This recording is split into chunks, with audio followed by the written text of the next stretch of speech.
աղաչում եմ ձեզ եղբայր մեր Տեր Հիսուս Քրիստոսի գալստյան եւ մեր նրա մոտ ժողովելու, հավաքվելու համար։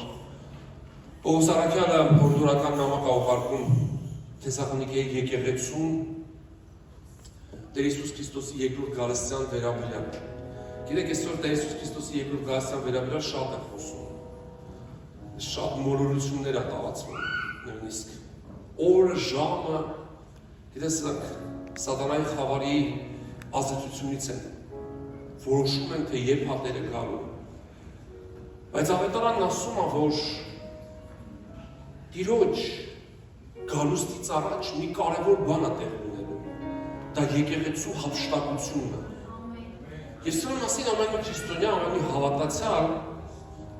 պիտի անպայման իմանա, որպես փոխանցի է ճշմարտությունները, որ սուտն ու մոլորությունը վիշտի Հիսուսյան։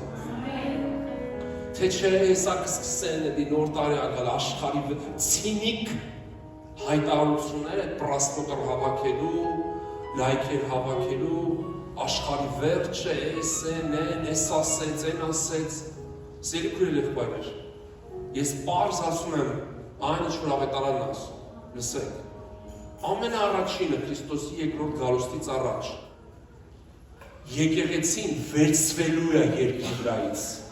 հափշտակվելու է։ Մենք հափշտակության մանրամասնությունների մասին հետո կխոսենք, բայց ես ուզում եմ ասեմ այն ինչ որ ավետարանը մեզ ասում է, որ պարտավոր ենք իմանալու։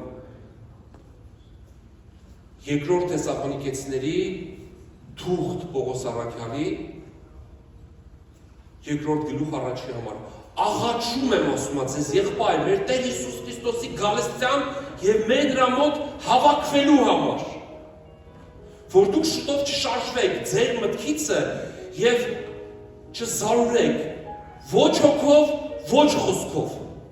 եւ ոչ թղթով, իբր թե մեզանից գրված, որպես թե Քրիստոսի օրը եկած հասած լինի։ Մեկը չխաբե ձեզ ոչ մի կերպով, որովհետև նա չի գա, ասում նա չի գա,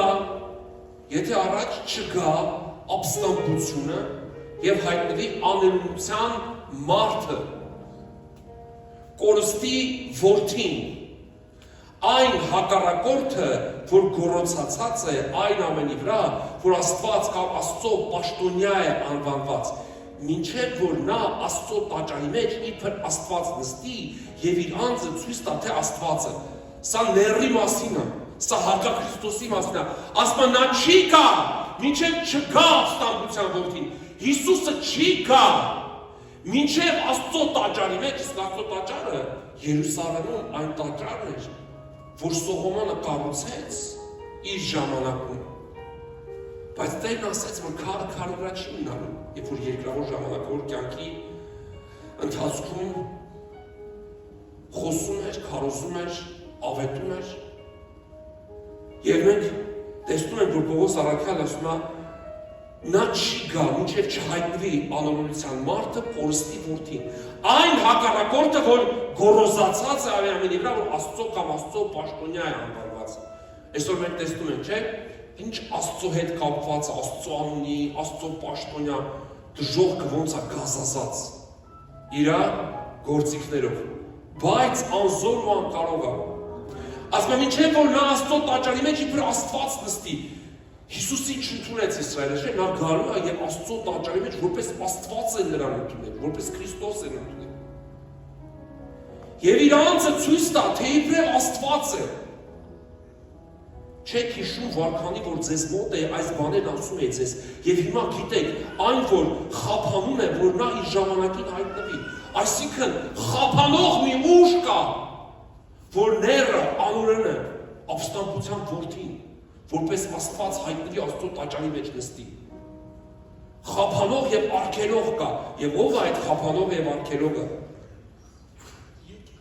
Որովհետեւ անօրենության խորհուրդը արդեն զորանում է։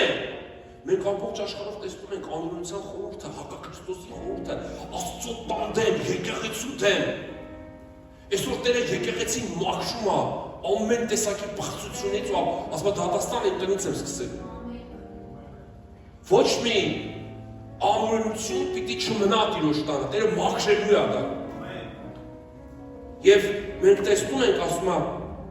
որովհետև անօրենության խորհուրդը զորանում է, անօրենության խորհուրդը զորանում է։ Տիրոջ տանդեմ։ Միայն թե մինչև որ մեջտեղիցը վեր առնվի այժմյան խափանողը, որ նա հայտնվի, դա եկեղեցին է, Քրիստոսի մարմինն է, դա տաճար շենք չի, որտեղ Քրիստոսի եկեղեցին մենք ենք։ Քրիստոսի եկեղեցին շինություն չի, քար չի, ժեշտ չի։ Քրիստոսի եկեղեցին այն ժողովուրդն է, որ Քրիստոսի արյամբ գնվեց։ Հիսուսը Հովհաննես ավետարան 2-րդ գլխում հայտարարեց, ասեց. «Քանդեք այդ տաճարը, եւ ես 3 օրում կկառուցեմ»։ Ասեցին անտաճարը, որ մեր հայրերը 46 տարի մեջ կառուցեցին, դու ասես քանդեք, ասում էր այո, որովհետեւ այլևս Աստված ձեռագործ տաճարներում չի բնակվելու եւ չի բնակվում։ Պողոսն ասում է Հռոմեացիների թղթում, դուք չգիտեք, որ դուք Աստծո տաճար եք, որտեղ Աստծո հոգին բնակվում է ձեր մեջ, եւ Գործք առաքելոց 2-րդ գլխում Տիրոջ հոգին իջավ 120 Աստծո պաշտող սավակների մեջ, եւ նրանք սկսեցին ուրիշ լեզուներով աղոթել։ Սուրբ Հոգու մկրտություն եկավ։ Սուրբ Հոգու մկրտությունը մերժող, Սուրբ Հոգու մերժող ցանկացած գործիչ ու գործ չի հաջողվելու, որտեղ եկեղեցուները Սուրբ Հոգին է, մարդը չի, Սուրբ Հոգին է, փառք նրան։ Նույնիսկ Հիսուսը ոչինչ չարեց, մինչև Սուրբ Հոգին չիջավ, 30 տարի ոչինչ չարեց, մինչև Սուրբ Հոգին չիջավ իրական։ Եվ Սուրբ Հոգով գնաց, ինքը առաքյալներին են ասեց, ոչ միտեղ չգնա, մինչև Հոգին չիջնի։ Երբ որ Հոգին իջավ, համայն աշխարհով Արցախայության ավետարանը քարոզվեց։ Ամեն։ Ուրեմն լսեք, ները չի գա, մինչև եկեղեցին չվերցվի։ Իսկ Հիսուսը չի գա, մինչև եկեղեցին չվերցվի ու ները չի գա։ Տեսեք, առաջինը եկեղեցին է վերցվելու։ Պարզ ասում է, որովհետև անօրենության խորհուրդը զորանում է, միայն թե մինչև որ մեջտեղից վեր առնվի այժմյան խափանողը, եւ մենք խափանում ենք ամեն սատանայի խորհուրդների ծրագրերը վիժեցնում ենք մեր աղոթքներով, մեր հռչակումներով, մեր ծումերով, մեր դավանություններով, մենք դուրս ենք գալիս սատանայի խավարի դիվային ամեն ուժերի դեմ, որոնք հարձակվում են Տիրոջ տան դեմ, Տիրոջ ժողովրդի դեմ, արտության դեմ, որտեղ իշխանությունը երկրի վրա եկեղեցուն է տրված Քրիստոսի խաչի փառավոր հաղթանակով, Հիսուսը որ մեռավ խաչի վրա դրվեց գերեզման, 3-րդ օրը հարություն առավ։ Դրանից հետո 40 օր հետո համբարձվեց երկինք։ Դրանից 10 օր հետո Սուրբ Հոգին իջավ ամեն մարդի վրա, որ կանչեց Հիսուսի անունը։ Եվ տեսեք, իշխանությունը Հիսուսը տվեց եկեղեցուն։ Սատանան նորից կար, մարդիկ հիվանդանում էին, մարդիկ մեռնում էին տարբեր տեսակի աղետներից, չէ՞, սպանություններ կային, գողությունը, ոչ, սատանայի գործունեությունը չդադարեց։ Բայց երբ է սատանայի գործունեությունը դադարում, երբ որ եկեղեցին հասկանում է, որ Հիսուսը հաղթեց եւ այդ իշխանությունը տվեց իրան, երբ որ եկեղեցին է կանգնում եւ արգելում դժոխքի ուժերը։ Դրա համար սատանան ամեն ինչ ուզում անի, որ եկեղեցում անօրենությունն ու մեղքը տիրի, որ ինքը շարունակի իր պիղծ գործերը, բայց այսօր եկեղեցին առավել քան երբեք արթնություն ապրում, կանգնելու եւ վիժեցնելու ամեն սատանայի ծրագրերն ու խորհուրդները եւ նրա ճանկերից վերցնելու ամեն կորսվածի Հիսուսի անունով։ Ուրեմն իմացի եկեղեցի, ոչ թե Հիսուսն է այլևս քո փոխարեն ինչ որ մի բան արելու, այլ դու Հիսուսի անունով։ Ամեն։ Եվ Հիսուսն ասեց, այն ամեն ինչ որ ես արեցի, ավելի մեծ բաներ կանեք։ Եվ Հիսուսը չեկավ, որ մարդիկ դառնան ճգնավորներ։ Հիսուսը համայն մարդկության համար եկավ։ Գիտեք, ոչ թե միայն հոգևոր բարձր ուսումնական հաստատություններում են սովորում քրիստոնյա լինել, եւ այդ ուսումնական հաստատությունները ավարտած մարդիկ են պատասխան տալու Աստծուն։ Ասում ամեն արարած կապ չունի ով ես։ Հայաստանի ամենացածր մակարդակից ամենաբարձր մակարդակը, աշխարհի ամենացածր մակարդակից ամենաբարձր մակարդակը, բոլորը կանգնելու են Աստծո դատաստանի առաջ։ Ոչ մեկ չի ասելու, այ դու որ սարկավատ ես, դու եպիսկոպոս ես, այ որ դու հոգևոր ես, հովիվ ես, դու պետք է ավելի գիտես սուրբն ես, որտեղ դու ես պատասխան, բոլորը Աստծո առաջ պատասխան են տալու։ Կանգնել ասում, եւ բոլորի համար է դժոխքն է, դրախտն է։ Մեծ մեղավոր, փոքր մեղավոր չկա։ Բայց կա ճանապարհ դեպի հավիտենություն, դեպի փրկություն, դա Հիսուսն է։ Եվ այն ժամանակ կհայտնվի այն ամենը, որին Տերը կսատկեցնի իր բերանի հոգով եւ կխափանե իր քրիստիան հայտնությունով։ Այդ երբ որ եկեղեցին հափշտակվեց, ները գալու է, սատանայի որդին գալու է,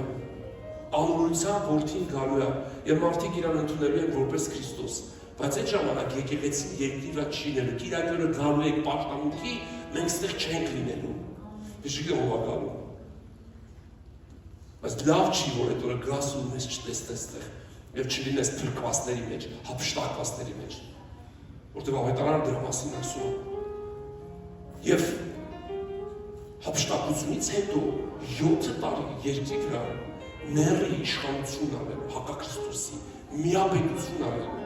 մի իշխան արելու եւ բոլոր պետությունները եւ բոլոր թագավորներն ու թագավորությունները իրանց թագ գահ փառք իշխանությունը գցելու են նրա ոտքի տակ։ Դուք չես զգում, որ դա զարգանում է։ Դուք չեք զգում, որ ամեն ինչ գնում է դեպի մեկ իշխանի եւ մեկ կառավարման կետ։ Դա խավարի իշխանությունն է։ Բայց 7 տարի հետո երկնքում երբ որ մենք Տիրոջ հետ պիտի անցկացնենք, երբ պիտի անենք այն հարսանիքը հարսի ու փեսայի, որ եկեղեցին որպես հարս պիտի միանա իր փեսային, եւ այդ սպասված 7 տարիները երկնքում մենք պիտի վայելենք մեր Տիրոջը, 7 տարի հետո Հիսուսը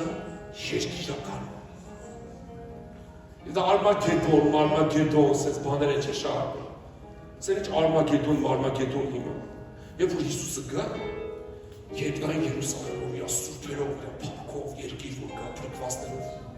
Սատանան գրած է, իր ուժով, իր զորքով պիտի հարձակվի սուրբ քաղաքի վրա Հիսուսի։ Եվ նրա փրկվածների վրա։ Եվ ասում Տիրոջ բերանից նա կրակա դուրս գալ եւ լափելու է բոլոր ապստամբության որդիների սատանայի խավարժություն։ Եվ երկրի վրա լելու է հազարամյա թագավորություն։ Իսկ 1000 տարի հետո անորը կապվելու է եւ գցվելու է ծծումբի վրա։ Հեքիաթների ժամերով որ պատմում են այս ամենը, մի հավատացեք, դրանք սուրբ մոլորություններ են, վերջ սա է ճշմարտությունը։ Եկեղեցին հափշտակվելու է, ները 7 տարի հայտնվելու է, 7 տարի հետո, երկրավոր, ժամանակավոր 7 տարի հետո, եկեղեցին Հիսուսի հետ երկիր է գալու, մենք էլ նրա հետ։ Հիսուսի փառավոր գալուստից հետո փրկություն չի լինելու։ Եկեղեցու հափշտակությունից ես ինչ հեքիաթներ եմ պատմում,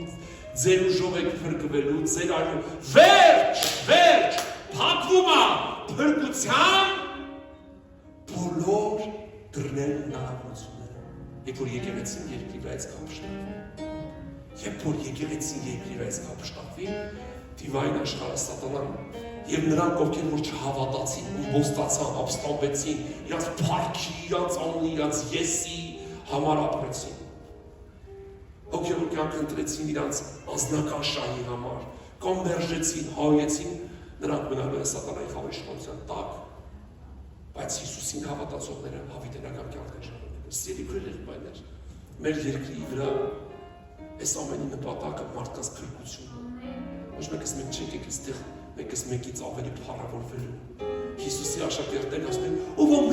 մեծ, մասը կռիվ է գնում, ով է մեծը Հայաստանում, եկեղեցիների, հովիվների, եպիսկոպ, ով է մեծ, նա որ կծառայի ու կխոնարհվի, նա է մեծը։ Ոչ մեկ չերազի այսպիսի հեքիաթների, իբրև վերջում բոլոր եկեղեցիները միաբանվելու են,